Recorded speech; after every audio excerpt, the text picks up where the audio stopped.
If your business is in debt and you're ignoring it, you're making a mistake, one that could leave you personally liable and completely financially wiped out. Right now, thousands of UK business owners are struggling with HMRC arrears, unpaid suppliers, and mounting financial pressure. And the worst thing you can do is bury your head in the sand. Now, if you don't take the right action fast, you could lose control. You could be forced into liquidation or even be held personally responsible for company debts. I have seen directors who waited too long thinking they could trade the way out of trouble, only to end up with a winding up petition on the doorstep and losing everything. I've also helped directors take action early, negotiate with creditors, and restructure the businesses to survive. And what's the difference? They knew their options and they acted fast. Now in this video, I'm going to break down exactly what to do if your company is struggling with debt, the common mistakes to avoid, and the best solutions available, whether you want to turn things around or close the business the right way. Stay to the end. This could save your business and your financial future. Welcome back, Chris Worden, and I'm from Director First. Listen, let's talk about the common causes of business debt and how to fix them. Number one, cash flow issues. Cash flow is the lifeblood of any business, and when it dries up, everything else grinds to a halt. Many businesses are technically profitable, but they still go under because they don't have cash on hand to cover daily expenses. And here's how cash flow issues typically develop and how you can solve them. Starts with late payments. You're not getting paid from customers, and if your clients don't pay on time, you still need to cover wages, rent, and supplier costs. Now, I've been there. Like I shared it when I first started in business. I was that pleased that someone wanted to do business with me. We'd go and do the job and we'd send the invoice, and I remember me and my mate at the time, we were in business, and like a week's passed and we've not been paid, and like Fridays were horrible. Like Fridays were horrible because people got paid on a Friday and we never knew whether we'd have enough money in the bank. And we'd be looking at each other going, oh, I don't know whether we should ring them. What if it pisses them off? And we're there, not taking any money, can't afford to feed the kids, and we're worried about asking for our money that we've earned. Now, listen, the solution to this is have strong credit control. I'm not good at credit control. Like, I might look like a bailiff, but I would much prefer one of my team to be chasing money, because I've got a different relationship with a client. You know, they're under stress. I don't like doing it. You can outsource credit control. I've done a podcast with a lady who's really good at it, but you've got to set clear payment terms and follow up on overdue invoices promptly. One of the things you might look at is invoice financing, and that can sort of ease short-term cash flow shortages. You know, it's given me an idea. I need to get someone on here to talk about invoice discounting. One of the things that really does kill cash flow is high fixed costs. Like large office leases, office space that you don't need, warehouse space you don't need, expensive equipment that's financed that you don't need, you know. It can all put pressure on cash flow. And my solution to that is, you know, as your business grows, I'll tell you what happened to me recently, right? Obviously, I hope you can see, I've got a new background, I've done a bit of work in the office. And I'm in like a big building on Preston Docks, and they had another perfect office for a studio. And obviously, listen, we're busy. Like we've had a really good few years. You know, you guys keep making inquiries with us, and you know, we're a profitable business. And I looked at this studio. It was a room, we would have kitted it out like we have, and it were about 350 quid a month. And I thought, oh, it's only 350 quid a month. And then I started to take my own advice. It's like, I don't need that. I do not need to be spending that £4,000 and a bit that's coming straight off my bottom line for a studio that I'm going to use a few times a week. So what I've actually done is the staff who are normally in here in the boardroom, and I'm filming today, and I'm saving myself £4 a year. It could have been easy for my head to go, oh, we're making money, go and get a studio, Chris, you need it, you know. It's like upgrading cars. My accountant has got one of those Range Rovers that is a hybrid, so there's a tax benefit to it. And I thought, oh, I'd look good in that Range Rover, you know. We've had a good year. You've got to stop yourself, you know, you've got to live within your means. And also, it's time to negotiate at the moment. Like, negotiate better terms. Negotiate better terms with your suppliers. You know, it's not uncommon now to try and get a better deal, or get rid of some. Some you're not using, get rid of. Go through that profit and loss, get rid of stuff that you're not using. Another issue that can sort of cause these problems is seasonal fluctuations. Retail, hospitality, tourism-based businesses, you'll have often peaks and slow seasons. I was speaking to Inquiry the other day, and he sells personalised gifts. Now, he's had a bit of a slow time since Christmas, and his next boom time is Mother's Day. But this slow time, his Christmas wasn't as good as it had been at Christmases before, and he didn't have enough money in to sort of get him through this slow time. And sadly, he's looking at some type of insolvency because he's not been able to make it pay this year. But planning ahead, maybe extending credit or securing a line of credit during peak times will help you during lean times. Or can you diversify revenue streams to sort of reduce reliance upon seasons? Another thing that's like kills people's cash flow is bad financial planning. You know, like, I sort of tongue in cheek about the Range Rover, but so many people will see the money in the business as their money. Oh, we've got loads of money in the business right now, I'm going to take 20 grand out. Not planning for the corporation tax bill that's going to be due. Not planning for the VAT bill that's due every 3 months. You know, people just don't track cash properly. They don't track cash flow. And what you've got to start doing, the solution is you've got to use cash flow forecasting tools and regularly update your budget. Now, if you've not got a business budget, that's a big problem. I did mine the other day, and I basically pulled off everything in zero from last year, and I looked at this year and go, right, well, our plan is to grow a little bit. What's the figure we need to be aiming at every month? Cash in. What are our costs to get that figure? What costs can stay the same? What are going to increase? We've took a new member of staff on. But that budget tells me a lot. It takes a lot of the guesswork out. And I can also anticipate shortfalls. Like December, we lost money in, money out. Because like we've only got 2 months of December. 2 real working weeks of December. You know, people pay bonuses, we buy gifts for people. We're probably not as, you know, we haven't got our foot on the gas as much as we have on other months. But we did that the year before, so you can plan for that shortfall, you know, before it comes a crisis. You know, another issue here is HMRC debt. You know, how do you fix HMRC debt? I mean, tax debt is one of the most serious liabilities a business can face. Like, the revenue will take unpaid tax seriously, and they have got far more enforcement powers than like a regular supplier. So, I mean, let's talk about VAT arrears. VAT's collected on behalf of the government. You're a government debt collector, whether you like it or not, once you're over £83,000 a year in turnover. So, the revenue, I suppose, could see unpaid VAT as theft.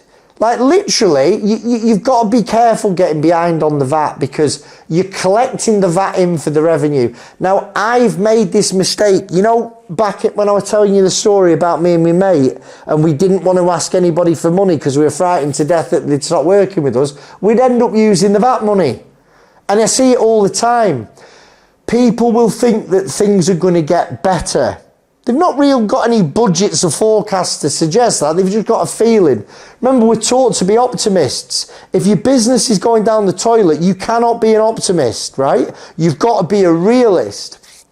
And the problem with the HMRC is they're easy not to pay. There, I've said it. You know, if you've got pressure this month to make payroll and to pay your landlord because he's going to kick you out, or to pay your supplier who's going to you need for the next job, and you've got your VAT money, you'll spend the VAT money.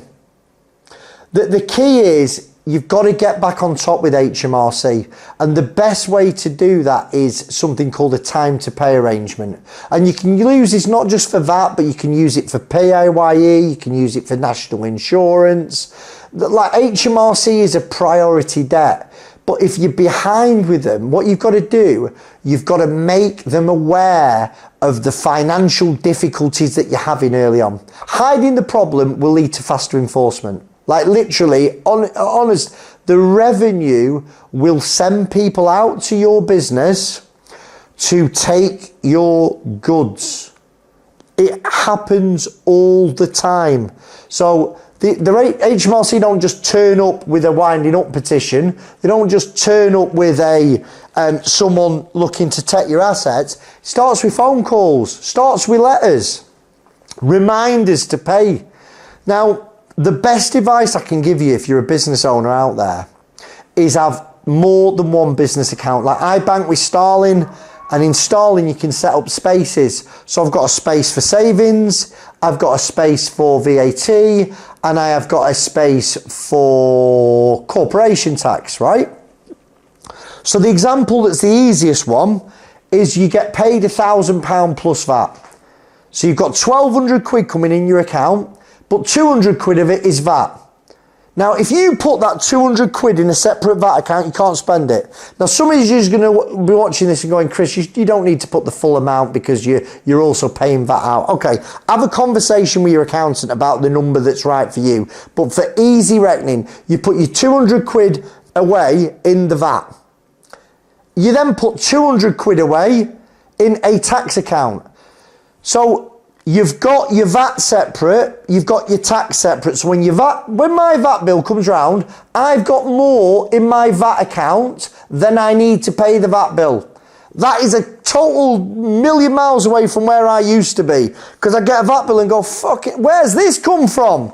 Again, I'm sure we paid the last one 3 months ago. And it's the same with the corporation tax. I have more in my corporation tax account than what my corporation tax is. And that's just how I like to live, because I've lived the other side. Like I have been where you're at, I promise you. I'll tell you a funny story about the HMRC. This was what my financial savviness was like in, say, 2014, 2015. Our business was going down the pan. The government had changed the goalpost on this scheme that we was on. And the HMRC were at our doorstep. They come to our business. So, like any, well-educated businessman, I just told them that I wasn't in. And instead of speaking to them and dealing with my problem head on, do you want to know what my best thinking was? I put a key lock on the door so they couldn't walk in. Like, that's where I was at. There was no funny looking bold chaps from Preston giving advice on insolvency back then. I didn't know what I didn't know. But you've got to speak to the revenue. You've got to get your head out your arse and speak to them, and you'll be surprised at how you can deal with them. Now, bear in mind, when you get behind with HMRC, there's penalties and interest. The longer you delay, the worse that it gets. Try and file returns on time to avoid penalties, even if you can't pay in full, right? You're better off filing the return, avoiding the penalty, and then speaking to the HMRC to set up a time to pay arrangement. And a time to pay arrangement is where you pay your HMRC arrears over a longer period of time. Most businesses will get 12 months, okay? Some businesses, if you've got a good compliance history, might get up to 3 years. And that could be the difference between saving your business or closing it down. Time to pay arrangements, when you're in them, you've got to keep up with your current commitments to HMRC. So let's say you get a time to pay arrangement set up, then you fail to pay your next VAT return. Your time to pay arrangement is in breach, it's cancelled, the HMRC agent's going to be back on your doorstep, more sceptical of you than ever. Another problem I see is overborrowing and high interest debt. Oh my word. Loans, overdrafts, lines of credit, listen, they can be useful tools, but only if you use them wisely. What I've seen is businesses taking on too much debt without a solid repayment plan. So I'm not going to mention the lenders, but you know who they are, right? The high street aren't lending to your business, but these other lenders seem to be emailing you, writing you letters, phoning you up. And I think there's a good reason they're going to lend to your business, because if your business fails, they're going to come for you personally. You've got personal guarantees on those credit cards, loans. Be careful, just be careful. The biggest problem I've seen recently, right? Let me have a little bit of water. Biggest problem I've seen these last few years. Even though we had COVID, the economy was booming, wasn't it? 2020, 2021, 2022, and a lot of businesses, to make the most of this boom, they had to raise finance, and that was for more stock, for more staff, whatever. To take this opportunity, they took on finance. But I think a lot of the finance that they took on, they wasn't factoring at how expensive this finance was. And they were expecting this boom to continue.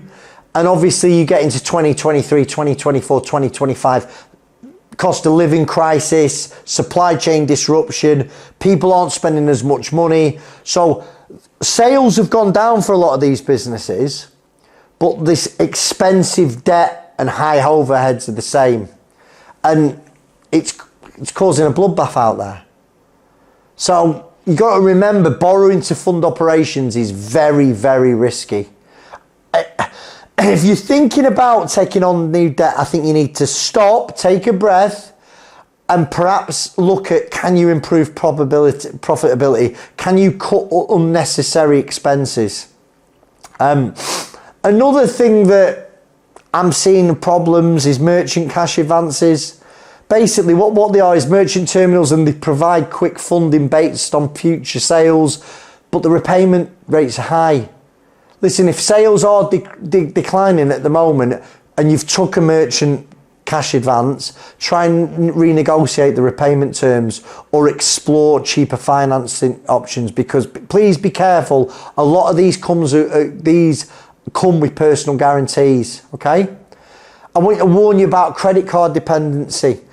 Using business credit cards for essential expenses, you might think it's a short-term fix, but a lot of these credit cards that you're taking, the personally guaranteed ones that are on the high street, they've got very high interest rates, and they quickly can create an unmanageable debt burden.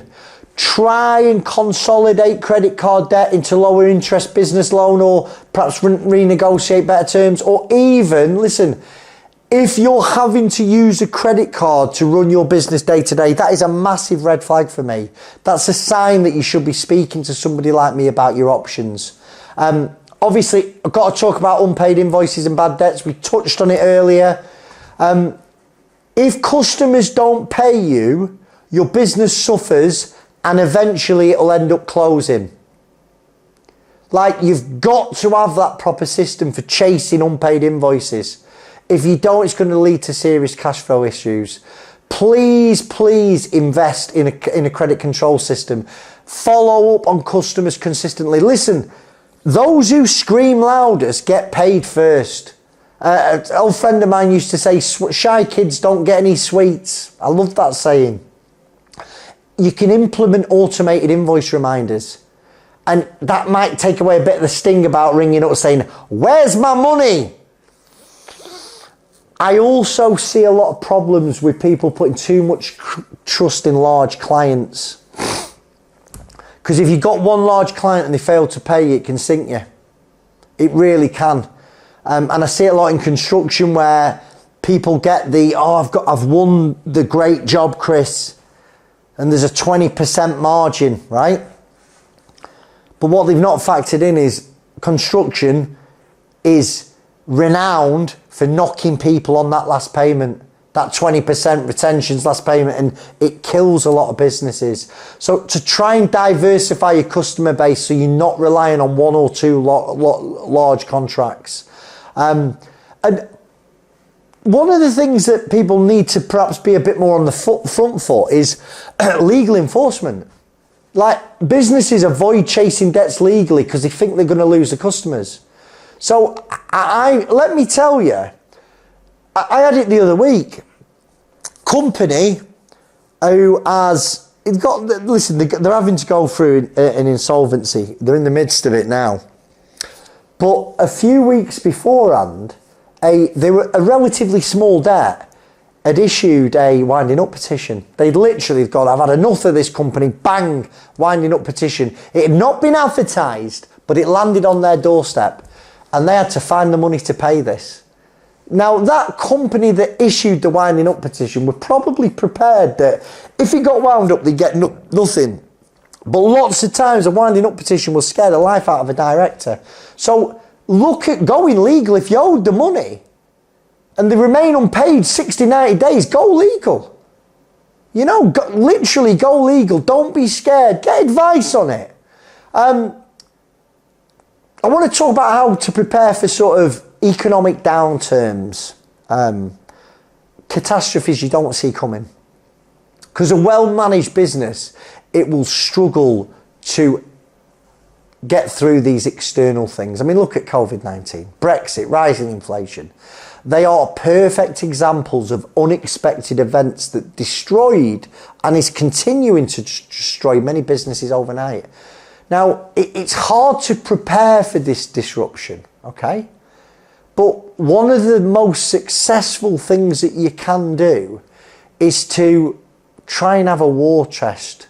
You know, try and have enough money in your business to be able to navigate these things. You know, have you got 3 months running costs in front of you? Have you got 6 months running costs? Because if you're living hand to mouth, something's going to come along and you're just going to run out of money. Now, these are some of the things what not to do if you can't pay your debts, right?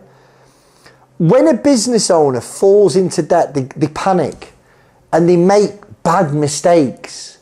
Now, here's what you should avoid and why.